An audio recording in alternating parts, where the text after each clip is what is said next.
আমাদের এখানে আজকিয়া হাইমানগা বিদ্যালয়ে ওয়ার্কশপ হচ্ছে একটি বিষয় সৃজনশীল রচনা।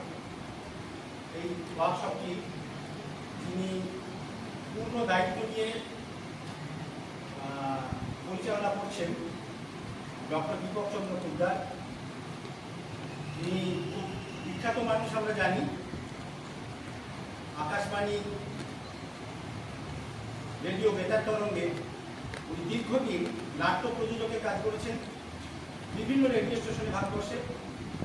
বর্তমানে রবীন্দ্রভারতী বিশ্ববিদ্যালয়ের গেস্ট লেকচারার নাটকের বিষয়। উনি এই ওয়ার্কশপটি করছেন আমাদের এই এলাকার 5টি বিদ্যালয় থেকে 5 জন করে 25 জন ছাত্রছাত্রীকে নিয়ে। তো ওনার এই পরিকল্পনা কেন উনি এটা করতে চাইলেন বা এটা করার প্রয়োজন ওনার কেন করলো, সেই বিষয়ে বিভাগ কথা বলার থেকে শুনে ডক্টর পোদ্দার আমি বলব। তো আমাদের এই সাঁতরাই জন্য যে ব্যাপারটা হয়, মানে সাঁতরাই জন্য কেন পুরো পশ্চিমবঙ্গে যে ব্যাপারটা হচ্ছে বাংলা চর্চাটা কমে এসেছে।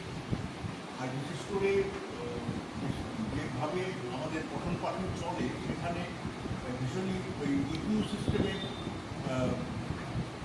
লেখাপড়ার একটা শিডিউল করা হয়েছে, যাতে ওই বিশেষ করে লেখার ব্যাপারটা, বিশেষ করে ক্রিয়েটিভ রাইটিংসটা, এই স্কিলটা কমে যাচ্ছে। এই ক্রিয়েটিভ রাইটিং স্কিলটাকে যদি কোনোভাবে তাদের মধ্যে নতুন করে এবং এইটা ইন্টারেস্টিং ভাবে মানে আকর্ষণীয় করে তোলা যায়, যাতে তারা হয়ে মানে তারা অনেকটা আগ্রহ সহকারে যদি এই সৃজনশীল রচনাকর্মে যুক্ত হয়ে ভবিষ্যৎ প্রজন্মে এর যে সমস্ত কাজকর্ম হবে সেগুলোতে তারা যদি এগিয়ে আসে, তাহলে এটা একটা নতুন তাদের কাছেও এবং আমাদের পরবর্তী প্রজন্মে বাংলা সৃজনশীল রচনাকর্মের গল্প, উপন্যাস, কবিতা, গান, নাটক সব কিছুতেই তারা তাদের ভাবনা, তাদের চিন্তা, তাদের লেখনী দ্বারা আমাদের সমৃদ্ধ করতে পারে। বিশেষ করে আমাদের এই অঞ্চলটা অন্যান্য জায়গা থেকে পিছিয়ে পড়া অঞ্চল, সেখান থেকে যদি এই নতুন শিক্ষার্থীরা তাদের জীবনের একটা উন্নত পথের সন্ধান পায়, এটাই আমাদের তাদের এটা অন্যভাবে একটা অন্যমাত্রিক একটা। ধন্যবাদ ডক্টর পোদ্দার। আমরা এই যে কালচার ফাউন্ডেশন সামনের তত্ত্বাবধানে সৃজনশীল রচনা শেখার যে কর্মশালা করছি, সেই কর্মশালায় আমি এক দুজনের সঙ্গে একটু কথা বলে নিই। তোমার নাম কি? অদিতি পাল। অদিতি পাল, তোমার কেমন লাগছে? তুমি কি এর ভালো দিক কি, তোমার মন্দ দিক বাকি? তোমার যদি কিছু মন্দ মনে হয় সেটা ওই পথ দিবি। ভালো দিক বলতে আমাদের সেকশনে ডে 1-এ আমি গল্প বিষয়ে অনেক কিছু দেখেছি, কীভাবে মনের কথাটা একটু সুস্পষ্টভাবে লেখনীর মাধ্যমে তুলে ধরবো সেই বিষয়ে অনেক কিছু জেনেছি।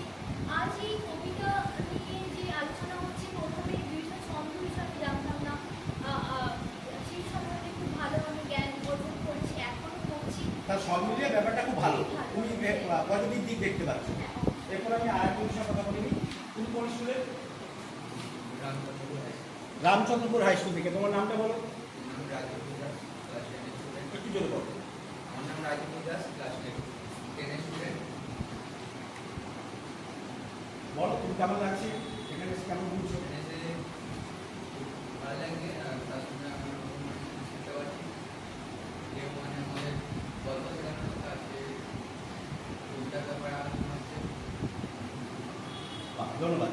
আমরা আজকে এই ওয়ার্কশপে এলাম, ছেলে মেয়েদের কাছ থেকে সবার কাছ থেকে নিতে পারলাম না।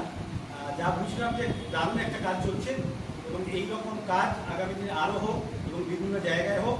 আমি তাপস কুমার চক্রবর্তী আজকের এই সময় পত্রিকার পক্ষে এবং অখিল ভারতীয় সমাজজীবী পত্রকার সমিতির পক্ষ থেকে এখানে সমাপ্ত করছি। নমস্কার সবাইকে।